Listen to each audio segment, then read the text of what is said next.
Welcome to our channel. Today we how to set up map clustering with Google Maps for mobile apps. To set up map clustering with Google Maps for mobile apps, begin by ensuring you have the necessary dependencies.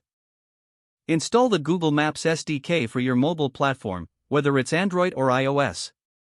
Create a new project in your development environment. Add the required permissions to your app's manifest file.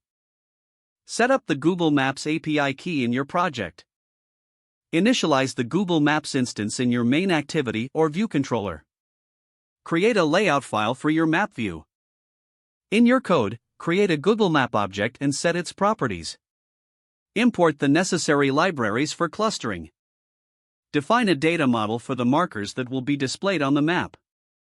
Create a list of marker items to represent the locations you want to cluster. Implement a clustering manager for your markers.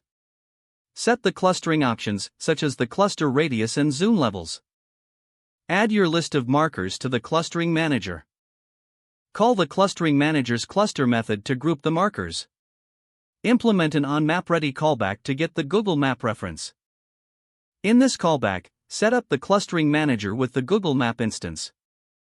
Override the Google Maps onMarkerClick and other event listeners for interactivity. Test your application on a mobile device or emulator to ensure the clustering works as expected. Adjust clustering settings based on your app's requirements for optimal user experience. If the page does not load, refresh the browser or try again in a private or incognito window. Make sure you are using the correct email address, then retype it carefully to avoid small typos. If your password is not accepted, use the reset option and create a new strong password you can remember. Check your spam folder for verification or security emails, then complete any requested confirmation steps. Enable two-factor authentication if available to improve account security and reduce unauthorized access risk.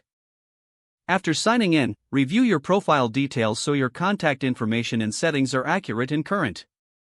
If you see an error message, note it down and try again after restarting your device and internet connection. Log out when you finish, especially on shared devices, to keep your account and payment information. Don't forget to like this video and subscribe to our channel for more step-by-step tech guides.